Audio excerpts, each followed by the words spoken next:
Hello students, तो आज एक टॉपिक और पढ़ लेते हैं बीएससी सेकेंड सेमेस्टर केमिस्ट्री का, लैक्टोज। ये लैक्टोज क्या होता है, इसकी chemical properties, physical properties and structure of lactose आज सब इस लेक्चर में देखने वाले हैं।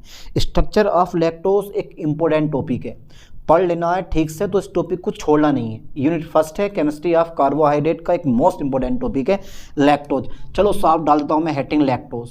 अरे साहब ये जो लैक्टोज होता है ना, ये जो लैक्टोज है इसका फॉर्मूला क्या होगा लिखेंगे अभी बाद में, घबराओ मत। लैक्टोज का नॉर्मल फॉर्मूला अगर मैं लिखूं, चलो लिख दे रहा हूं यार अभी, तो इसका जो नॉर्मल फॉर्मूला है यही लिख दे रहा हूं मैं, नॉर्मल फॉर्मूला ग्लूकोज का यानी कि लैक्टोज का नॉर्मल फॉर्मूला क्या होगा बेटे, C12 ठीक है, H22 और O11 होता है।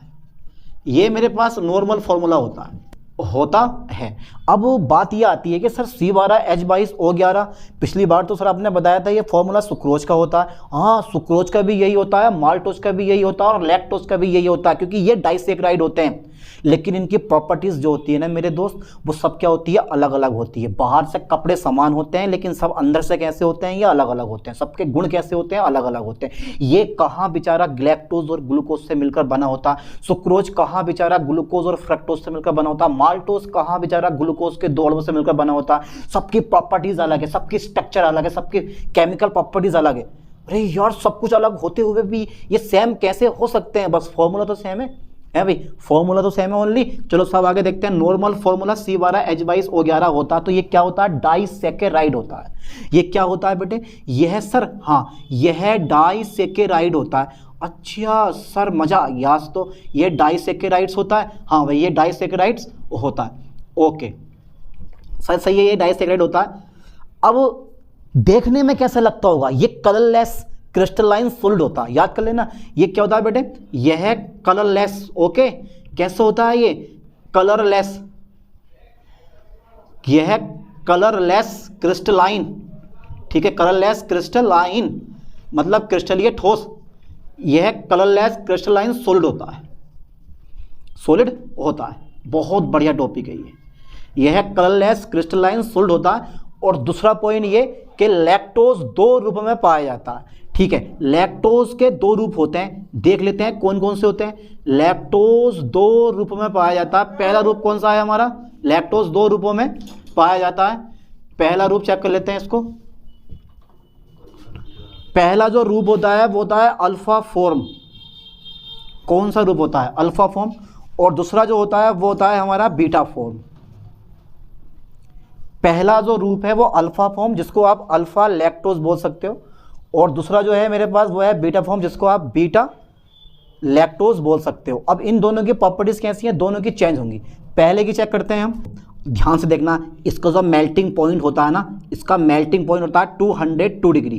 कितना होता है बेटे, 202 डिग्री। और इसका जो मेल्टिंग पॉइंट होता है ना वो होता है 252 डिग्री, ठीक है, वो भी सेल्सियस में। काय में आगा, सेल्सियस में। 202 डिग्री सेल्सियस, इसका होता है 252 डिग्री सेल्सियस। एक चीज और याद कर लो, स्पेसिफिक रोटेशन अल्फा लैक्टोज हो या बीटा लैक्टोज हो, दोनों का स्पेसिफिक रोटेशन होता है। ठीक से याद करना, इसका जो स्पेसिफिक रोटेशन होता है ना, स्पेसिफिक रोटेशन लाइन पे ध्यान देना। स्पेसिफिक रोटेशन जो होता है इसका, जिसको शो करता हूं मैं अल्फा डी ग्लूकोज, और इन 20 डिग्री सेल्सियस ताप पर, इन 20 डिग्री सेल्सियस ताप पर इसका जो स्पेसिफिक रोटेशन होता है वो होता है भैया 89.6 डिग्री होता है। ऐसे अगर आप इसकी बात करोगे तो इसका स्पेसिफिक रोटेशन यानी कि कितना होना चाहिए, कितना होना चाहिए, इसका होता है साहब, ये दोनों के दोनों डोट हैं, अल्फा डी लैक्टोज और बीटा डी लैक्टोज, दोनों के दोनों। तो अल्फा डी इसका होता है 20 डिग्री सेल्सियस ताप पर, इसका होता है मेरे दोस्त कितना होना चाहिए, इसका 35 डिग्री होता है।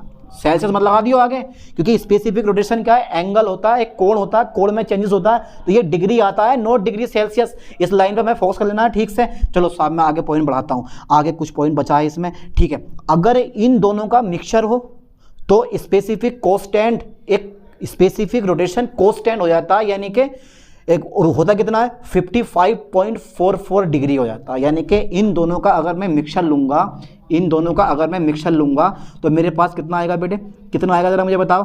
यानी कि आ जाएगा 55.44 डिग्री। ध्यान देना, यानी कि दोनों के मिक्सचर का स्पेसिफिक दोनों के मिक्सचर का स्पेसिफिक रोटेशन कांस्टेंट कितना होता है 55.44 डिग्री होता है। यानी कि मैं यहाँ पे पॉइंट लिख सकता हूँ बना के एक, यहाँ पे दोनों के मिक्सचर का ठीक है सर, दोनों के मिक्सचर का स्पेसिफिक, लाइन पे ध्यान देना, स्पेसिफिक रोटेशन कांस्टेंट कितना होता है, कांस्टेंट कितना होता है बेटे 55.44 डिग्री होता है, 55.44 डिग्री होता है। ठीक है, याद कर लो ठीक से इस चीज़ को, बड़ा ज़रूरी है। दोनों के मिक्सचर का स्पेसिफिक रोटेशन कांस्टेंट 55.44 डिग्री होता है। तो ये थी हमारी लैक्टोज की एक नॉर्मल कहानी। ठीक है, लैक्टोज के दो रूपों में पाया जाता है, एक अल्फा फॉर्म और एक बीटा फॉर्म, यानी कि अल्फा लैक्टोज और बीटा लैक्टोज दोनों के दोनों डी लैक्टोज होते हैं।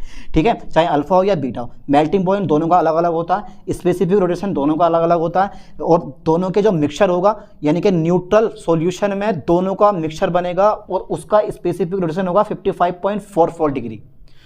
कितना इजी टॉपिक है सिंपल टॉपिक। तो ये फिजिकल प्रॉपर्टीज में भी आ जाता है, और नॉर्मल, मैंने नॉर्मल इंट्रोडक्शन बता दिया लैक्टोज का, लेकिन अभी लैक्टोज की समझना बहुत दूर है, जिस पर हमें बहुत ज़्यादा मेहनत करनी है। चलो केमिकल प्रॉपर्टीज पढ़ लेते हैं इसकी एक बार। ठीक है, तो यहाँ तक का स्क्रीनशॉट ले ली फास्ट, फिर मैं करवाता हूँ इसकी केमिकल प्रॉपर्टीज ले ली होंगी।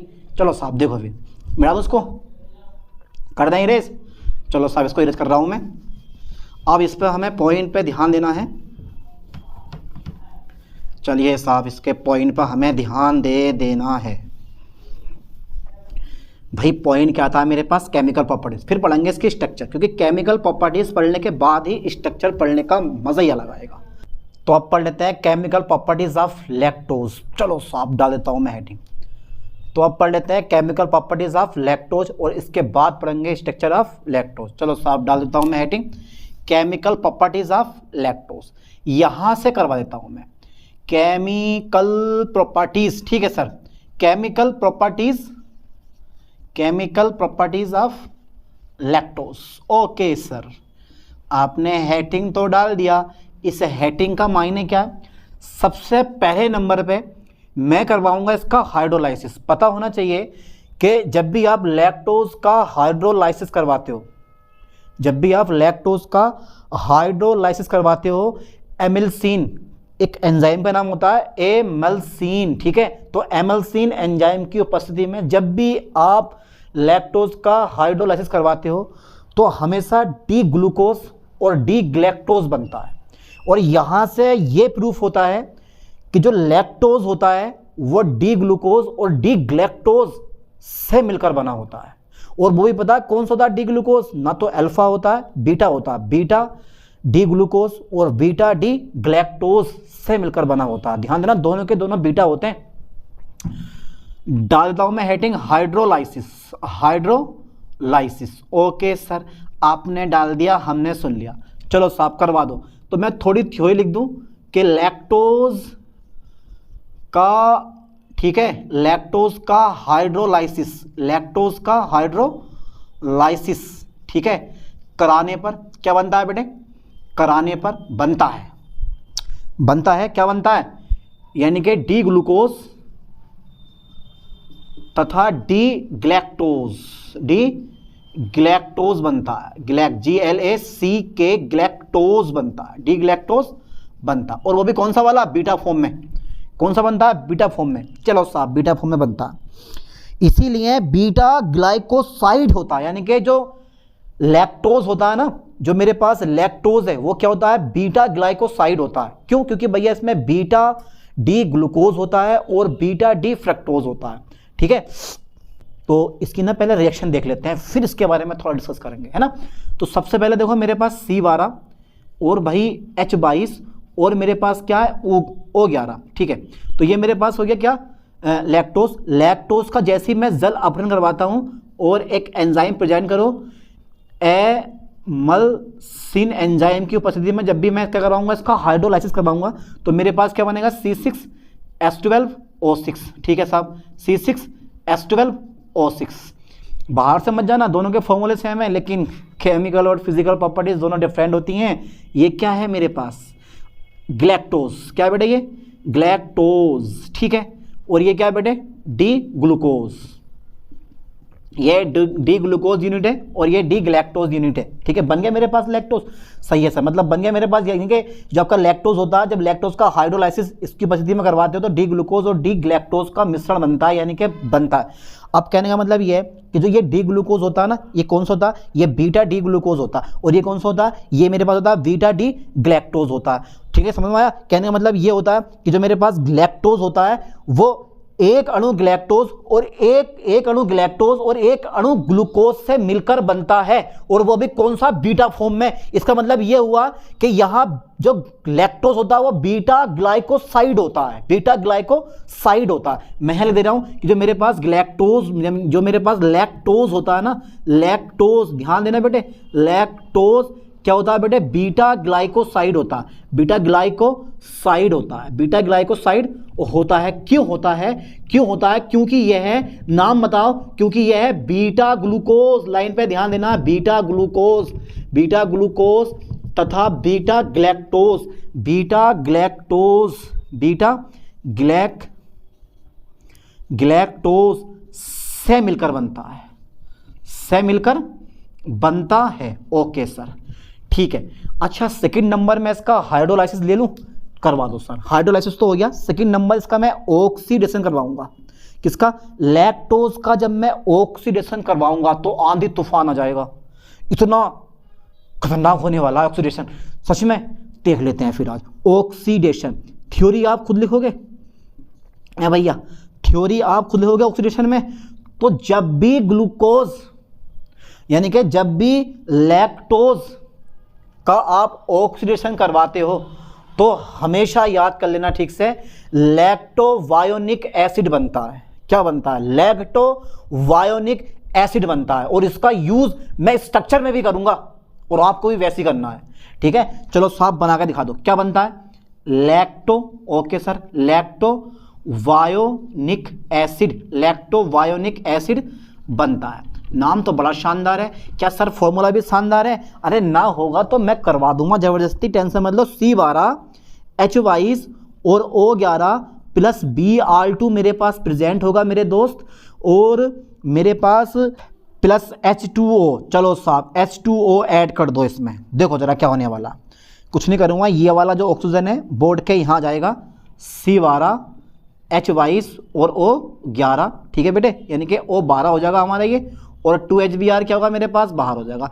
इसका नाम क्या है, लैक्टो, ठीक है, याद कर लो ठीक से, लैक्टोवायोनिक एसिड, लैक्टोवायोनिक एसिड बन गया। दो रिएक्शन हो गई। अच्छा, अपचयन करवा दो। अच्छा, अपचयन पे क्या बनता है, लैक्टोसीटल, और वही मैं बनाने वाला भी हूँ। चलो साहब, पहले मैं इसको इरेज कर दे रहा हूँ, कर दें इरेज। इसका स्क्रीनशॉट ले लेना भाई, जिसने स्क्रीनशॉट ना लिया है वो ले लेना इसका स्क्रीनशॉट, क्योंकि मैं इस पर कर दिया भैया इसको इरेज अब, ठीक है। चलो साहब देखते हैं आगे। अब चलिए साहब जरा आगे देखें थोड़ा सा कहानी, इसको मैं पूरा इरेज कर दे रहा हूँ, कोई दिक्कत नहीं है। अब इसका हम करवाते हैं अपचयन। चलो साहब अपचयन पे देखते हैं क्या बनेगा, ज़्यादा नहीं, बस 2-3 रिएक्शन लूँगा मैं और हो गया काम। थर्ड नंबर पर आ गया मेरे पास रिडक्शन, क्या गया बेटे, रिडक्शन आ गया, ठीक है। चलो साहब रिडक्शन आ गया। अब रिडक्शन मैं कैसे करूँगा, ध्यान देना, रिडक्शन करने के लिए कुछ नहीं करना है बेटे, बस इसका जो अपचयन जब होता है ना, तो ये अपचयन पर मैं लिख दे रहा हूँ कि लैक्टोज, ठीक है सर, लैक्टोज का अपचयन करने पर, लैक्टोज का अपचयन करने पर हमारा बनता है, लैक्टोज का जब भी आप अपचयन करते हो तो लैक्टोसीटल बनता है। ध्यान देना, क्या नाम है, लैक्टोसीटल बनता है, ठीक है, लैक्टोसीटल बनता है। चलो साहब आप भी इसका अपचयन कर दो, 2H ले लो और भैया इसका अपचयन कर दो, C12H22 और O11, ठीक है, 2H ले लिया मैंने। चलो साहब जोड़ दो, तो कितना तुम्हारे पास, C12H14 और O11, क्या नाम है इसका, लैक्टोसीटल, ठीक है बेटे। अच्छा, फोर्थ नंबर एक और है, जब ये कंसंट्रेट HCl से क्रिया करेगा, HCl के साथ क्रिया, यानी कि सांद्र कंसंट्रेट HCl के साथ क्रिया, ओके। जब ये अपचयन करेगा, किस मतलब, जब ये यानी कि जब जो आपके पास लैक्टोज होता है, जब लैक्टोज कंसंट्रेट HCl मतलब सांद्र हाइड्रोक्लोरिक अम्ल के साथ क्रिया करेगा तो क्या बनेगा, आपने पढ़ा होगा, फरफ्यूरल व्युत्पन्न बनेगा, फॉर्मिक एसिड बनेगा, और लेव्युलिक लीनिक एसिड बनेगा। ठीक है, ये तीन चीजें बन जाती हैं। तो मैं यहां लिख दे रहा हूं कौन सा, फरफ्यूरल, ध्यान देना मेरे लाइन पे, फरफ्यूरल, ठीक है, व्युत्पन्न, फरफ्यूरल व्युत्पन्न, कोमा फॉर्मिक एसिड का नाम सुना ना आपने, फॉर्मिक एसिड, फॉर्मिक अम्ल, तथा चलो साहब कोई दिक्कत ना है, लेव्युलिनिक, ठीक है, एसिड बनता है, एसिड बनता है। चलो साहब बना दो फिर, लाइन पे ध्यान देना है। बस ये हो गई वो सही रिएक्शन, 4 की 4 रिएक्शन मैंने करवा दी, कंप्लीट हो जाएगा बस। चलो साहब देखो, कंसंट्रेट HCl, तो भैया HCl कौन सा है मेरे पास, ये कंसंट्रेट है। ओके, तो मैं किसी क्या कराऊंगा, C12, H22 और O11 की, क्या नाम है इसका बेटे, लैक्टोज नाम है इसका। ठीक है, तो क्या बनेगा, फरफ्यूरल व्युत्पन्न है इस टाइप से, ये यहाँ बेटे O होता है, ठीक है, और ये आता है मेरे पास CH2, और ये आ गया मेरे पास OH, CH2OH, और ये है CHO, ठीक है, प्लस फॉर्मिक एसिड बनेगा, याद कर लेना ठीक से। और क्या बनेगा मेरे पास, लेव्युलिनिक एसिड, तो भैया जरा बनाओ सेवर के इसको जरा, तो ये होता है CH3, CO, CH2, CH2 और COOH, क्या नाम है इसका, लेव्युलिनिक एसिड। ठीक है, और इस तरह से यहाँ हमारी केमिकल रिएक्शन पूरी हो जाती है। एक और बचती है फेनिल हाइड्रोजन के साथ क्रिया, तो कि जब भी फेनिल हाइड्रोजन के साथ लैक्टोज क्रिया करता है तो याद कर लो हमेशा ओसा जोन बनाता है, लेकिन उस रिएक्शन को मैं नहीं ले रहा हूँ, यहाँ तक काफ़ी है, इसका स्क्रीनशॉट ले लो क्योंकि मैं इसको करने वाला हूँ और पढ़ाने वाला हूँ आपको स्ट्रक्चर ऑफ लैक्टोज, जिसका आपको बहुत ज़्यादा इंतजार था। ले लिया होगा स्क्रीनशॉट, चलो हटा दो फिर इसको। ठीक है सर, हटा दो सर, छोड़ो मत बिल्कुल भी। बहुत बढ़िया, लैक्टोज बहुत बढ़िया टॉपिक है। देखो इसकी जो स्ट्रक्चर होती है ना बेटे, उस स्ट्रक्चर पे जरा ध्यान देना क्योंकि स्ट्रक्चर बड़ी ज़रूरी होती है। बिना स्ट्रक्चर के आप समझ लो कुछ नंबर नहीं लाने वाले हो जब तक स्ट्रक्चर आप बनाओगे नहीं। तो डाल देता हूं मैं हेडिंग, स्ट्रक्चर ऑफ, ठीक है, स्ट्रक्चर ऑफ लैक्टोज, लैक्टोज, ठीक है। तो सबसे पहले नंबर मैं लिख दे रहा हूं, देखो सबसे पहले नंबर जिसके आधार पे मैं स्पष्ट करूंगा, ठीक है, सबसे पहला नंबर मेरे पास रहेगा कि जो आपके पास लैक्टोज होता है वो एक रेड्यूसिंग शुगर होती है। रेड्यूसिंग मतलब अपचाई शर्करा होती है, याद कर लेना ठीक से। यानी कि लैक्टोज क्या होता है बेटे, लैक्टोज एक रेड्यूसिंग शुगर है। लाइन पे ध्यान देना, रेड्यूसिंग शुगर है। कौन, लैक्टोज एक रेड्यूसिंग शुगर है, ठीक है सर। दूसरा नंबर बताओ जरा इसका, सर सेकंड नंबर बताओ जरा। आपने बता दिया कि लैक्टोज एक रेड्यूसिंग शुगर है, ठीक है। लैक्टोज फेनिल हाइड्रोजन के साथ क्रिया करके ओसा जोन बनाता है। क्या बनाता है, ओसा जोन बनाता है, ठीक है।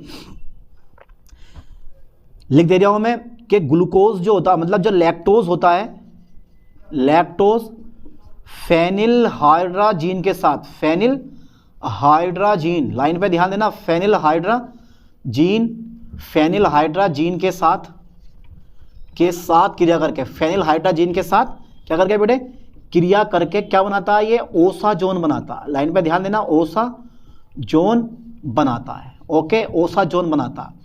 कितने नंबर हो गए, 3 नंबर हो गए, 2 नंबर हो गए। तीसरा नंबर देखो, पहला नंबर लैक्टोज एक रेड्यूसिंग शुगर है, ठीक है। लैक्टोज फेनिल हाइड्रोजन के साथ क्रिया करके ओसा जोन बनाता है, यानी कि लैक्टोज में एक लाइन और है, लैक्टोज में कीटोन ग्रुप प्रेजेंट होता है, ग्रुप प्रेजेंट होता है।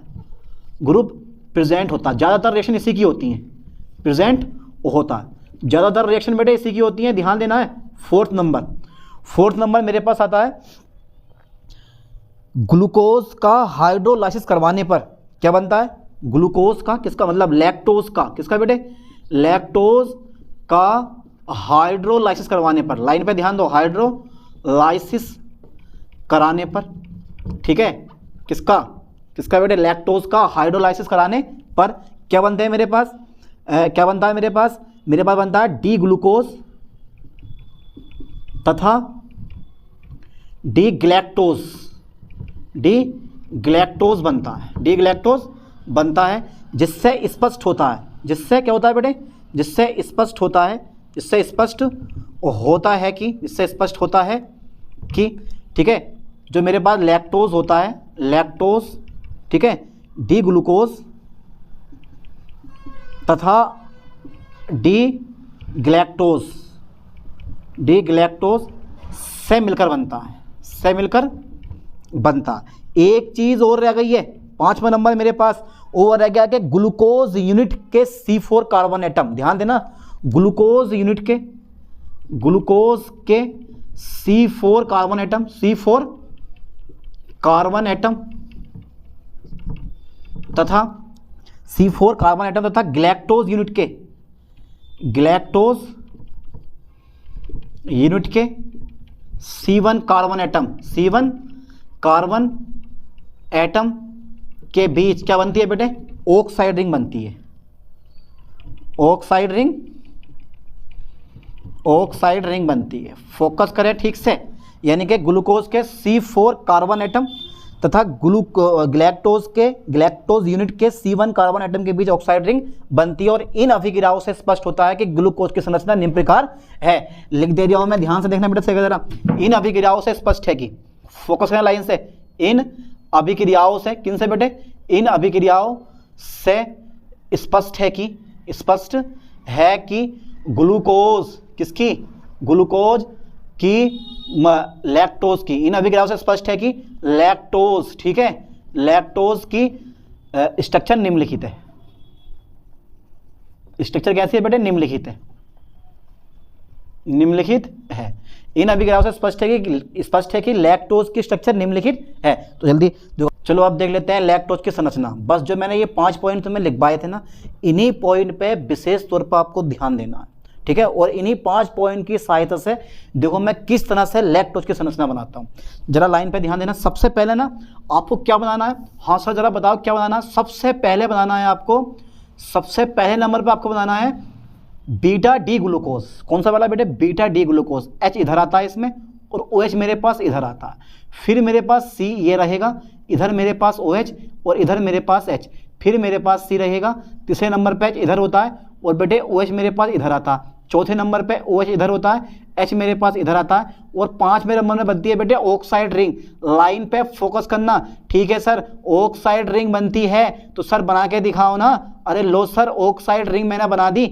अब ये चारे हो ना तो ऑक्साइड रिंग यहीं बना दो, क्योंकि आगे भी अभी एक ऑक्सीजन और आने वाला है, ठीक है। और नीचे रहेगा मेरे पास CH2OH, ठीक है। और यहाँ आ जाएगा बेटे H। ध्यान देना कौन सा ग्लूकोज है मेरे पास? Beta D glucose. क्या है ये?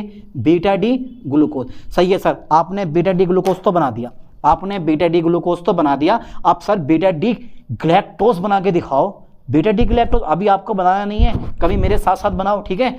चलो साहब देखो जरा, मैं बीटा डी ग्लूकोज बना रहा हूँ। C ये मेरे पास क्या रहेगा बेटे? H रहेगा और इधर मेरे पास रहेगा OH, ओके। इधर मेरे पास C रहेगा, इधर मेरे पास OH रहेगा। आखिर दोनों में क्या डिफरेंट होता है सर? ग्लैक्टोज और ग्लूकोज में क्या डिफरेंट होता है वो ही बताता हूँ। देखो तो जो मेरे पास C ये मेरे पास रह जाएगा H और ये मेरे पास हो जाएगा OH। इधर मेरे पास C आएगा, ऑक्साइड रिंग बनेगी। घबराने की जरूरत नहीं है क्योंकि मैं आपके साथ हूं, ठीक है। यह आ जाएगा मेरे पास कितना बेटे? CH2OH, CH2OH। और यहां मेरे पास क्या आएगा? H आएगा। अच्छा मेरे पास देख के बताओ इन दोनों में क्या अंतर है। यहाँ जो मेरे पास चौथा कार्बन है और यहाँ जो मेरे पास चौथा कार्बन है, इन दोनों कार्बन एटम पर जो OH ग्रुप का विन्यास है वो कैसा है? डिफरेंट है। इधर OH हमारा राइट हैंड साइड में है, इधर OH हमारा लेफ्ट हैंड साइड में है। तो जो लेफ्ट हैंड साइड में 4th नंबर पे OH होता है, उसी की वजह से इसका नाम होता है beta D glucose. Beta D glucose अभी बनाना नहीं है, beta D galactose, beta D galactose, ठीक है। अभी आपको बनाना नहीं है, ठीक है। चलो ग्लैक्टोज आ गया। अब क्या होगा? अब देखो इसका H और इसका OH निकल के पार, पल्ली पार बाहर, इस टाइप से। तो ये मेरे पास जो ऑक्साइड रिंग बनेगी ना वो कुछ इस टाइप से बनती है, कुछ इस टाइप से ऑक्साइड रिंग आपको बनती हुई दिखाई देने वाली है। ये बन गई मेरे पास ऑक्साइड रिंग। ये हो गई मेरे पास। क्या बना मेरे पास बेटे? ये क्या नाम है इसका बेटे? D electrons. ओके सर, इसका नाम है डी लैक्टोज। तो ये मैंने बना दिया डी लैक्टोज। कैसे बनाया कि भैया देखो C1 ग्लैक्टोज का C1 कार्बन एटम और ग्लूकोज के C4 कार्बन एटम के बीच में ऑक्साइड रिंग बनती है। अब इसकी पायरेनोज स्ट्रक्चर बना लेते हैं। किसने दिए? हावर्थ ने, क्योंकि हावर्थ ने चाहे वो माल्टोज हो, ग्लैक्टोज हो, सुक्रोज हो या फिर तुम्हारे पास ग्लूकोज हो, फ्रक्टोज हो, सबकी पायरेनोज संरचनाएं बना के छोड़ दी, ठीक है। और इसकी भी पायरेनोज संरचना बनाई है। तो देखो मेरे बनाने का तरीका मैं कैसे बना रहा हूँ। एक सिंपल सी रिएक्शन है, एक सिंपल सी स्ट्रक्चर है जिसको आप आसानी से बना सकते हो। सबसे पहले जो मेरे पास बीटा डी ग्लूकोज है इसको बनाओ इस साइड में, चलो साहब लो, ये मेरे पास ऑक्साइड रिंग आ गई है, कुछ इस टाइप से हमें ऑक्साइड रिंग मिलेगी देखने के लिए। ये बन गया। अब देखो मेरे पास ये OH है, ये ऊपर लगाओ, ये वाला H नीचे, फिर ये वाला H नीचे, जैसे जैसे बना रहा हूँ ना वैसे वैसे ध्यान देना, ये वाला OH नीचे, ठीक है बेटे। फिर ये वाला जो OH है मेरे पास ऊपर आएगा, और फिर ये वाला H मेरे पास नीचे आएगा, फिर ये वाला जो H है ना मेरे पास वो ऊपर आएगा, बाकी हमारी यहाँ ऑक्साइड रिंग बन के जाएगी, और फिर मेरे पास ये वाला H नीचे और CH2OH मेरे पास ये आ जाएगा आपका बन के, ठीक है। बन गया इस टाइप से। तो ये मैंने क्या बनाया, इसका नाम दिया मैंने बीटा डी, क्या है ये, ग्लूकोज। आप चाहते हो तो बीटा हटा दो, खाली डी ग्लूकोज कर दो उसको, ठीक है। चलो साहब आगे देखो, अभी ध्यान देना, मैंने ऑक्साइड रिंग बनाई नहीं है। अब आ गया हमारा ग्लैक्टोज। ग्लैक्टोज का भी सेम ऐसे ही होता, ब्लैक से बना रहा हूं मैं ग्लैक्टोज को ताकि तुम्हें डिफरेंट हो जाए। ये ऑक्सीजन रिंग, ठीक है सर, इसको ये बना दो आप, ये थोड़ा सा बड़ा का बनाओ, इसको सही लग जाए ये, ठीक है। ये फिर ये फिर ये फिर ये फिर ये, इसका फर्स्ट कार्बन ये वाला है, सेकंड ये, थर्ड ये, और फोर्थ ये, और फिफ्थ ये, सिक्स ये। इसका कार्बन हम चेक कर लेते हैं। ये मेरे पास पहला वाला होगा, सेकंड होगा, थर्ड होगा, फोर्थ होगा, फिफ्थ होगा, और जो सिक्स होगा मेरे पास। तो देखो ध्यान से, ये वाला H है मेरे पास, तो ये तो H मेरे पास नीचे रह जाएगा, ठीक है। ये वाला H नीचे, अब फिर H ऊपर और OH नीचे, फिर OH ऊपर, H नीचे, फिर OH ऊपर और H नीचे, ठीक है। फिर मेरे पास H नीचे लाके और ऊपर को आपको CH2OH कर देना। कितनी इजी रिएक्शन थी, है ना। अब देखो C4 और C1, C4 और C1, तो मेरे पास ये 4 है और ये मेरे पास 1 है, 1 कार्बन एटम है। तो इन दोनों के बीच में क्या बनी है बेटे, यहाँ बनी है ऑक्साइड रिंग। क्या बनी है, ये ऑक्साइड रिंग बन गई। लो बन गया साहब ये डी लैक्टोज। अरे यार कितना इजी है। ये क्या है बेटे, ये डी लैक्टोज की पायरेनोज संरचनाएं हैं। क्या है ये, डी लैक्टोज की पायरेनोज संरचनाएं। बना दी, सिंपल सा तरीका। किसी बुक में कुछ ये OH नीचे भी होता है, H ऊपर होता है, खाली डी ग्लूकोज शो करा होता है, लेकिन असल में जो लैक्टोज होता है वो बीटा डी ग्लूकोज और बीटा डी ग्लैक्टोज का मिश्रण होता है। तो सिंपल सी बात है, मैंने बिल्कुल एक्यूरेट इसकी स्ट्रक्चर बनाई है, ठीक है। अब क्या होता है कि कुछ बुकों में ये ऊपर लिखा हुआ था और ये क्या था मेरे पास नीचे आता, और मैं भी यही काम करने वाला हूँ। तो इसको मैं अगर ऊपर चाहूँ ना तो या तो ऐसा बना दो, कोई दिक्कत नहीं है, और अगर आपका मन कर रहा है तो ये ऊपर कर दो, ये वाला नीचे कर दो। ऊपर कैसे करूँगा वो हम चेक करते हैं एक बार। देखना आप गूगल पर सर्च मार के स्ट्रक्चर ऑफ लैक्टोज, तो ये जैसे मैं ये वाली बना रहा हूँ ना, ऐसी बना हुई आएगी, ये भी आएंगी और ये भी आएंगी। जरा थोड़ा ध्यान देना लाइन पे। O मेरे पास ऐसी रह जाएगा, फिर मेरे पास बॉन्डिंग करो, फिर मेरे पास बॉन्डिंग करो, ठीक है सर, थोड़ा बड़ा कर दो इसको भी, ये थोड़ा सा बॉन्डिंग करो, ये मेरे पास ऐसे रह जाएगा, फिर मेरे पास ये बॉन्ड। देखो ये वाला OH ऊपर है तो ऊपर रहने दो, ये वाला H नीचे है, नीचे रहने दो, फिर ये वाला H ऊपर है, ऊपर रहने दो, ये वाला OH नीचे है, नीचे रहने दो, ठीक है। फिर ये वाला OH ऊपर है, ऊपर रहने दो, फिर H नीचे है, नीचे रहने दो, फिर मेरे पास चौथे कार्बन आइटम में मेरे पास बॉन्डिंग होगी, नीचे को कर दो, और ऊपर H रहेगा, इधर H रहेगा, CH2OH रहेगा, ठीक। एंट्री होती है बीटा डी ग्लैक्टोज की। चलो साहब बीटा डी ग्लैक्टोज की एंट्री कर दो, ये वाली ऑक्सीजन, फिर मेरे पास बॉन्डिंग शो करी है मैंने, थोड़ा सा नीचे रह गया हल्का सा, ये थोड़ा सा और बड़ा कर दो ताकि जो है देखने में अच्छा लगे, ये ठीक है बेटे। और यहाँ जो मेरे पास रिंग की हुई है ना ये वाली, ये जो मेरे पास आया बॉन्ड, तो ये ऑक्सीजन होगा मेरे पास, और ये मेरे पास H हो जाएगा, ठीक है। देखते हैं कहाँ क्या क्या होगा। चलो साहब ये H आ गया मेरे पास, HOH, फिर मेरे पास OH, और फिर मेरे पास H रह जाएगा, ठीक है। फिर मेरे पास OH, फिर मेरे पास यहाँ H रह जाएगा, और फिर नीचे मेरे पास H रहेगा, और ऊपर CH2OH रहेगा। तो ये भी मेरे पास क्या है, डी लैक्टोज है। क्या बेटा, ये मेरे पास डी लैक्टोज बना दिया। तो अधिकांश कुछ बुकों में ये ऐसे मिल सकती है करने के लिए, और कुछ बुकों में ये ऐसे मिल सकती है। तो घबराना नहीं है, दोनों की संरचना कैसी है, दोनों चीज़ें सेम है। आप ऐसा करके आओ या ऐसा करके आओ, कोई दिक्कत नहीं है, ठीक है।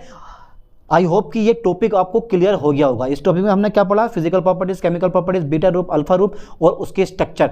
कंप्लीटली मोस्ट इंपॉर्टेंट टॉपिक है, बढ़िया करके तैयार करो, क्योंकि केमिस्ट्री मांगती है रिवीजन। जितना रिवीजन करोगे उतना आपको बेनिफिट मिलेगा। तो अब मिलते हैं एक नई टॉपिक के साथ नई वीडियो में। थैंक्स।